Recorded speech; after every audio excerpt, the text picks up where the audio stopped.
ছাত্রছাত্রী দেখে আমার মনে হয় যে তারা তাদের উদ্দেশ্যে তাদের লক্ষ্য অর্জনে সক্ষম হয়েছে এবং চমৎকার একটি অনুষ্ঠানের আয়োজন করেছে। তাদের সবাইকে জানাই আন্তরিক অভিনন্দন।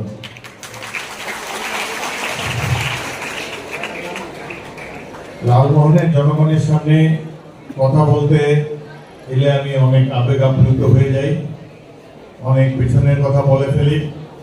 বয়স অনেক হয়ে গেছে, কথা বলারও প্রবণতা বেড়ে যাচ্ছে।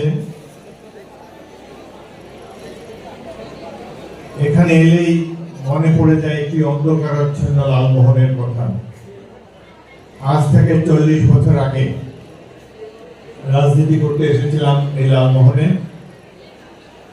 রাজনীতি করব কোনোদিন চিন্তা করিনি। আমার পিতা এখান থেকে 3 বার সংসদ সদস্য নির্বাচিত হয়েছিলেন 60-এর দশকে। তখন আমি ঢাকা বিশ্ববিদ্যালয়ের ছাত্র, কিন্তু এমনই রাজনীতি বিমুখ যে পিতার নির্বাচন দেখতেও আসেনি।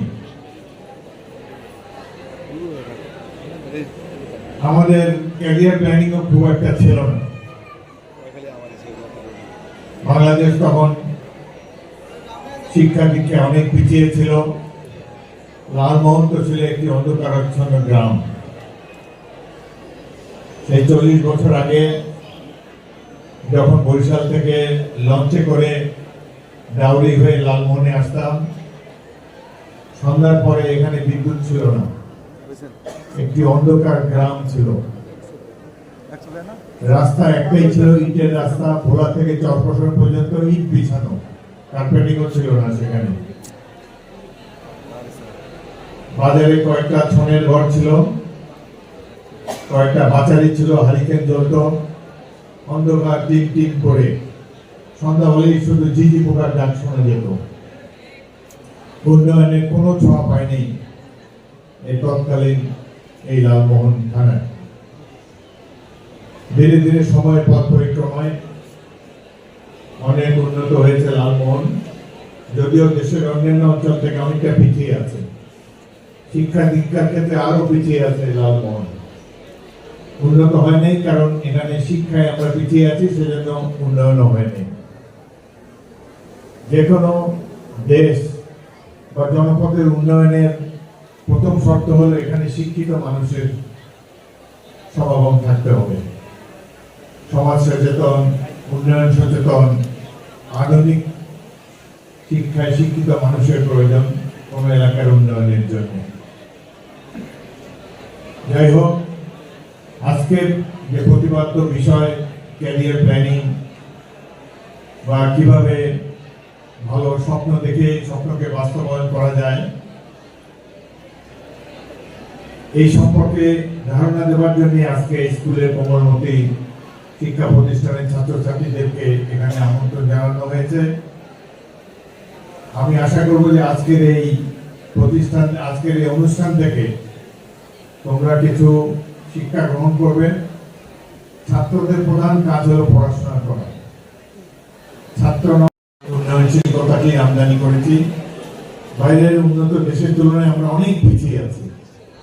আমাদেরকে আরো অনেক উন্নত হতে হবে, এবং এই উন্নত হতে পারে যদি একটি শিক্ষিত জনগোষ্ঠী আমরা ধারণ করতে পারি, সৃষ্টি করতে পারি। আমার জন্ম এই লালমোহনে। জন্মের পর জেলা শহর বরিশাল, পরবর্তীকালে ঢাকা বিশ্ববিদ্যালয়ে পড়াশোনা করেছি। ছাত্র জীবনে পড়াশোনাকে অনেক অবহেলাও করেছি। আমার নেশা ছিল খেলাধুলা। ফুটবল এবং অ্যাথলেটিক্সে অংশ নিয়ে খেলাধুলার প্রতি অনেক অবহেলা করেছি। আমার পিতা অত্যন্ত মেধাবী ছাত্র ছিলেন। 1933 সালে ভোলা গভর্নমেন্ট স্কুল থেকে প্রথম বিভাগে ম্যাট্রিক পাস করেন 3টি লেটার নিয়ে।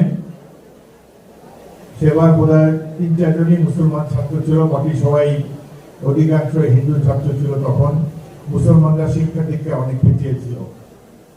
আইএসসি পরীক্ষা তিনি কয়েকটি লেটার নিয়ে প্রথম বিভাগে পাস করেন।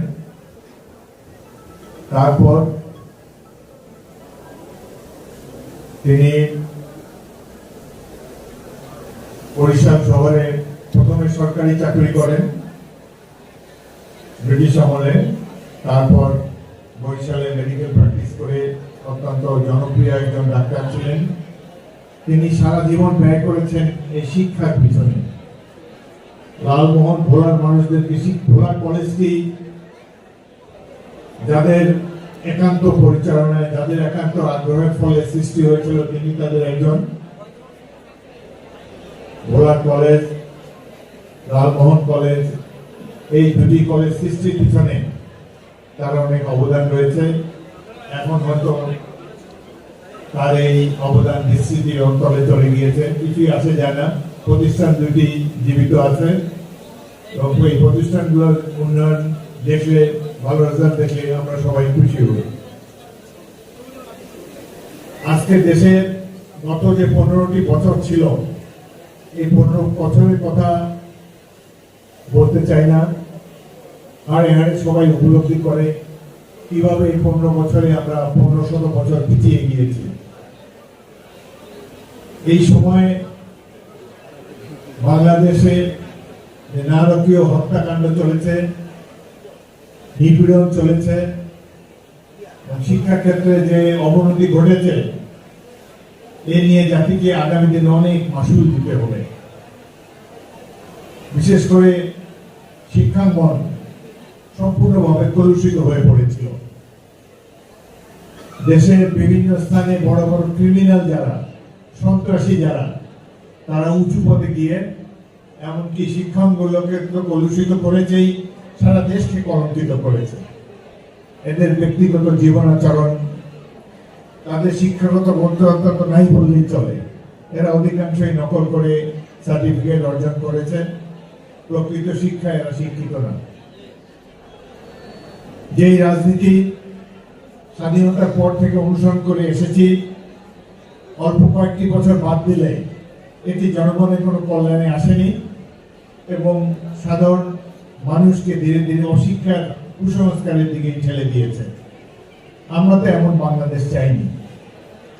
71 সালে সেনাবাহিনীর তরুণ ক্যাপ্টেন হিসাবে যশোর ক্যান্টনমেন্টে বিদ্রোহ করেছিলাম। এই ক্যান্টনমেন্টে আমি একমাত্র বিদ্রোহী সেনা কর্মকর্তা ছিলাম। 30শে মার্চ তারিখে বিদ্রোহ করে আমার ইস্ট বেঙ্গল রেজিমেন্টের সৈনিক এবং যশোর কুষ্টিয়া এলাকার সাধারণ ছাত্রদেরকে নিয়ে মুক্তি বাহিনী গড়ে তুলেছিলাম এবং সেখানে 9 মাস যুদ্ধের পর দেশটি স্বাধীন হয়। আমার কমান্ডারের নাম আপনারা সবাই জানেন, যিনি কালুরঘাট বেতার কেন্দ্র থেকে 1971 সালে বাংলাদেশের স্বাধীনতা ঘোষণা করেছিলেন, তার নাম মেজর জিয়াউর রহমান। পরবর্তীকালে অত্যন্ত জনপ্রিয় রাষ্ট্রপতি, যিনি এই দেশের সততা এবং দেশপ্রেমের উদাহরণ সৃষ্টি করেছেন। কেবলমাত্র সীমান্ত অতিক্রম করলে মুক্তিযুদ্ধ হওয়া যায় না। মুক্তিযুদ্ধ হতে হলে তার মধ্যে সততা এবং দেশপ্রেম থাকতে হবে, যার এক জীবন্ত প্রতীক ছিলেন শহীদ রাষ্ট্রপতি জিয়াউর রহমান। স্বাধীনতার যুদ্ধটিতে আমরা অংশগ্রহণ করেছিলাম সাম্য, মানবিক মর্যাদা, সামাজিক ন্যায় বিচার প্রতিষ্ঠার জন্য। কিন্তু স্বাধীনতার অব্যবহিত পর থেকেই দেখা গেল যে স্বাধীনতার মূল চেতনা ধীরে ধীরে ধীরে ধীরে মিলিয়ে যাচ্ছে। এখানে এক দুঃশাসনের অবতারণা করা হয়েছে, যার ফলে ক্রমাগত বাংলাদেশ পিছিয়ে গিয়েছে।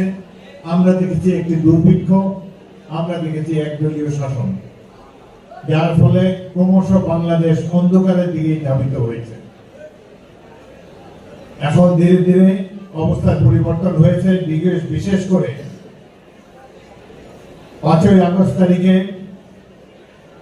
গত বছর বাংলাদেশের তরুণ ছাত্ররা এবং বিরোধী রাজনৈতিক দলসমূহ বুকের রক্ত দিয়ে এই দেশকে আবার পরাধীনতার গ্লানি থেকে মুক্ত করেছে, আবার আমাদের দেশটা দ্বিতীয়বারের মতো স্বাধীনতা অর্জন করেছে। আমরা আশা করব এবার যে সুযোগ উন্মোচিত হয়েছে বাংলাদেশের জনগণের সামনে, এটিকে আমরা সঠিকভাবে ব্যবহার করতে পারবো। আমরা প্রকৃত অর্থে একটি স্বাধীন সার্বভৌমত্ব জাতি হিসাবে পৃথিবীর মানচিত্রে আমাদেরকে আবার প্রদর্শন করতে পারবো। বাইরের পৃথিবীতে বাংলাদেশ সম্পর্কে অনেক নেতিবাচক ধারণা আছে। আমি আল্লাহর কাছে শুকরিয়া আদায় করি যে লাল মহন্ত জন্মদিনে মানুষ আমাকে বারবার তাদের সংসদ সদস্য নির্বাচিত করেছে। অনেক ক্ষেত্রে আন্তর্জাতিক পর্যায়েও নেতৃত্ব দেওয়ার সুযোগ পেয়েছি। জাতিসংঘে দুবার আমি বাংলাদেশের প্রতিনিধিত্ব করেছি, প্রতিনিধি দলের নেতা ছিলাম। বিশ্ববাসীর দরবারে বাংলাদেশিদের যে অ্যাসপিরেশনস, লক্ষ্য,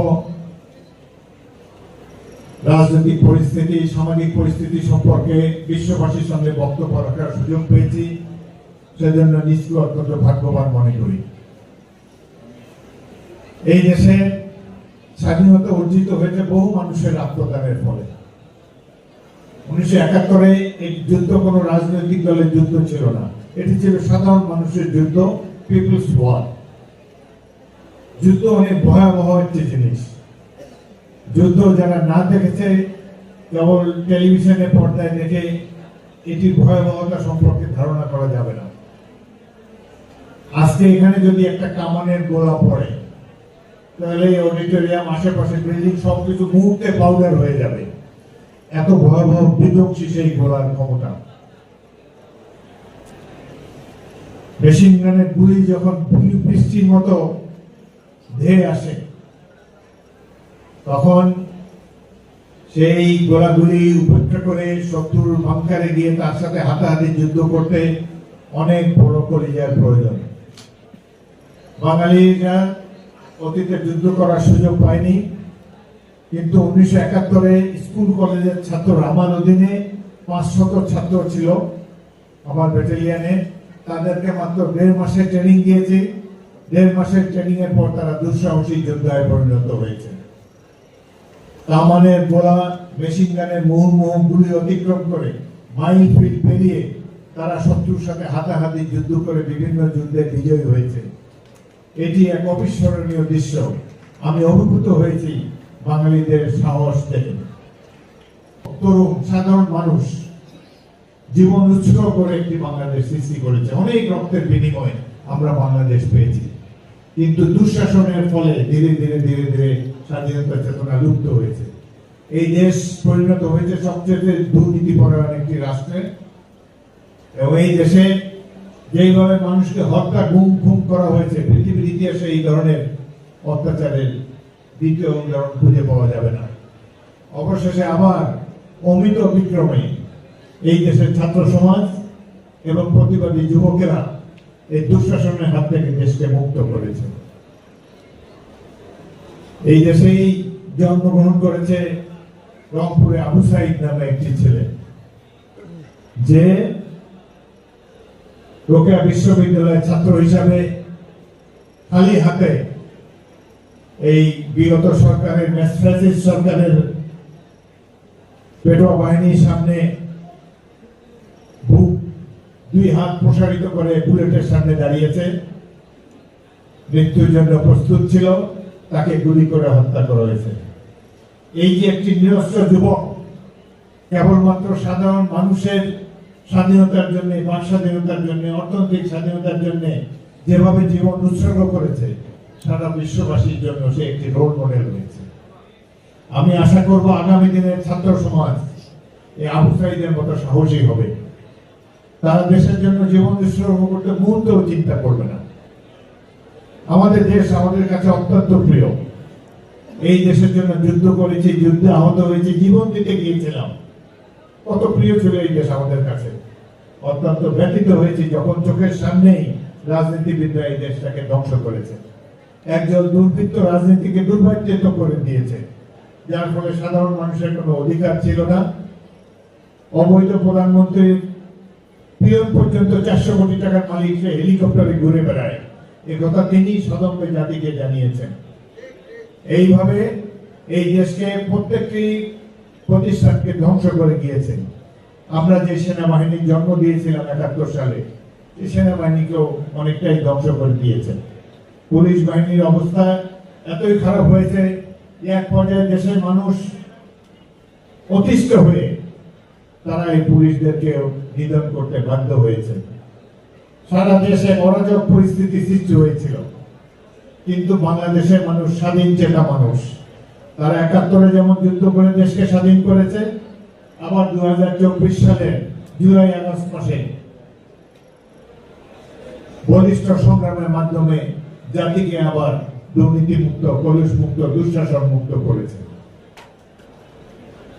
আমি খেলাধুলার ভক্ত ছিলাম, প্রফেশন হিসাবে কোন পেশায় যাব ঠিক করতে পারিনি।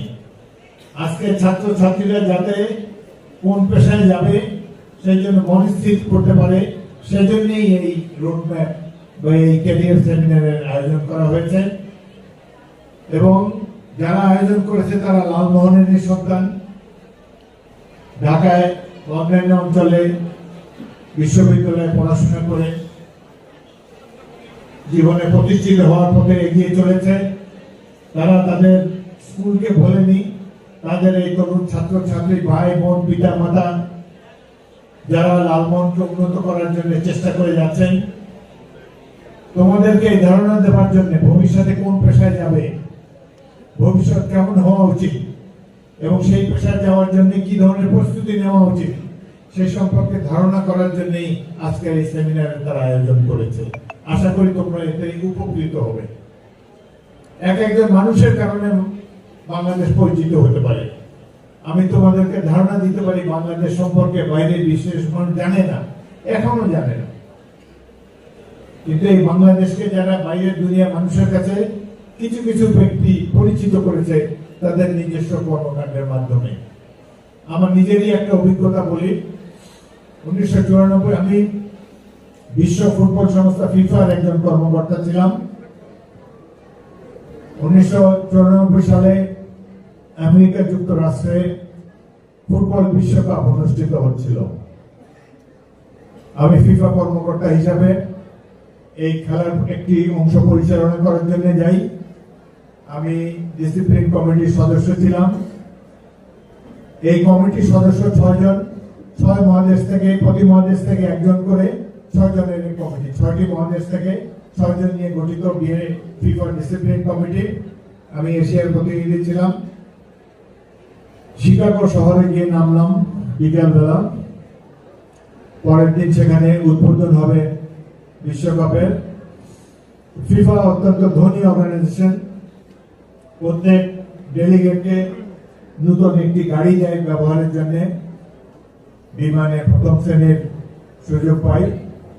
আমি শিকাগো বিমানবন্দরে নামার পরে আমার যে সাথে যে লিয়াজ অফিসার থাকে, প্রত্যেক কর্মকর্তার সাথে একজন অফিসার থাকে, তাকে সাহায্য করার জন্য লিয়াজ অফিসার এসে আমাকে অভ্যর্থনা জানালেন, ওয়েলকাম টু শিকাগো। তারপর গাড়িটি নিয়ে গেলেন। গাড়ি ধীরে ধীরে বিমানবন্দরটি শহরের বাইরে, ধীরে ধীরে শহরের সিটি সেন্টারের দিকে যাচ্ছে। গাড়ির ড্রাইভার, তিনি শৌখিন ড্রাইভার, কোনো পেশাগত ড্রাইভার নয়। তিনি পেশায় একজন ডাক্তার ছিলেন। এই সময় ভলান্টারি সার্ভিস দেওয়ার জন্য ছুটির সময় এই বিশ্বকাপ আয়োজনে সাহায্য করার জন্য তিনি এসেছেন। তিনি গাড়ি যখন আমার হোটেলের দিকে যাচ্ছিল, দর্শনীয় স্থান পথে পড়লে দু একটি তিনি দেখিয়ে দিতেন যে এই জিনিস এই কারণে বিখ্যাত। গাড়িতে ওঠার পরে তিনি আমাকে জিজ্ঞেস করলেন, ওয়ার আর ইউ ফ্রম? আমি কোথেকে এসেছি? আমি বললাম ফ্রম বাংলাদেশ। তিনি চুপ করে রাখলেন, বুঝে গেল বাংলাদেশের নাম তিনি শোনেননি, অথচ আমেরিকান ডাক্তার। তারপরে একটু পরে জিজ্ঞেস করলেন, ওয়ার ইজ বাংলাদেশ? তো সবাই যেভাবে বলে অমুক দেশের পাশে অমুক দেশে বাংলাদেশ বলে তাকে ধারণা দিলাম। মনটা খারাপ হয়ে গেল যে আমার দেশের নামই শুনি নেই, জেনেই না। পৃথিবীর সবচেয়ে সমৃদ্ধ রাষ্ট্র যুক্তরাষ্ট্রে একজন ডাক্তার, সে বাংলাদেশের নামই শুনি নেই, চেনে না কোথায় এই দেশ।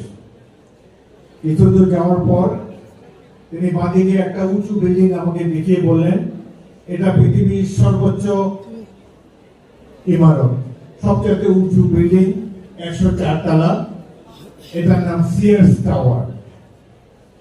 এই বিল্ডিং এর নাম আমি শুনেছি এবং অত্যন্ত গর্বের বিষয়, এই বিল্ডিংটি ডিজাইন করেছিলেন একজন বাঙালি, যার নাম ডাক্তার এফর খান। তিনি বিশ্ববিখ্যাত একজন আর্কিটেক্ট ছিলেন। আমার সাথে সাথে মুখটা উজ্জ্বল হয়ে গেল। বুকটা আনন্দ ভরে গেল। আমি ড্রাইভারকে বললাম, এই বিল্ডিং যিনি পরিকল্পনা করেছেন, ডিজাইন করেছেন, এই building A architect is from Bangladesh, তার নাম এফার খান। উনি গাড়ি সাইডে করে নিয়ে গেলেন, স্টপ করে সাইডে নিয়ে আমার দিকে তাকিয়ে বোঝার চেষ্টা করলেন আমি কি ঠাট্টা করছি কিনা। যে দেশের নাম তিনি কখনো শুনেন নাই, পৃথিবীর সবচেয়ে সুউচ্চ ইমারত, সবচেয়ে উচ্চ ইমারতটি নির্মাণ করেছে সেই দেশের একজন নাগরিক এফার খান। এই এফার খান আমার মতো কোটি কোটি বাঙালির মুখ উজ্জ্বল করেছেন।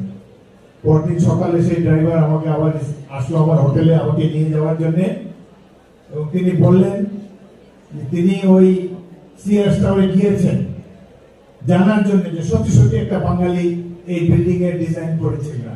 সেখানে নিচে এফার খানের মূর্তি রয়েছে, লেখা আছে যে এই বিল্ডিং এর ডিজাইন করেছেন আর্কিটেক্ট এফার খান ফ্রম বাংলাদেশ। কত বড় সম্মান আমাদের জন্য একজন ব্যক্তি এইভাবে একটা দেশকে বিশ্ববাসীর কাছে পরিচিত করতে পারেন। তারই সাম্প্রতিক কালের আরেকটি উদাহরণ আছে, বর্তমানে যিনি অন্তর্বর্তীকালীন সরকারের প্রধান প্রফেসর ডক্টর মোহাম্মদ ইউনূস, তিনি তার সোশ্যাল বিজনেসের ধারণা দিয়ে বা গ্রামীণ ব্যাংক কার্যক্রমের মাধ্যমে পুয়ার ম্যানস ব্যাংকার হিসাবে সারা বিশ্বে বাংলাদেশকে পরিচিত করেছেন। তিনি আজকে যে তরুণীরা এখানে এসেছেন তাদেরকে বলবো যে শুধুমাত্র বড় ডাক্তার, ইঞ্জিনিয়ার, প্রশাসক, বিচারপতি, ভাইস চ্যান্সেলর, জেনারেল, যেই পদেই যে যাক না কেন, সবসময় নিজের শিকড়ের প্রতি যেন তোমাদের মমত্ববোধ থাকে। পিতা মাতা অনেক কষ্ট করে তোমাদেরকে শিক্ষাদান করেন, পড়ালেখার পরিবেশ তোমাদের জন্য সৃষ্টি করেন, শিক্ষক মন্ডলী তোমাদের জন্য অনেক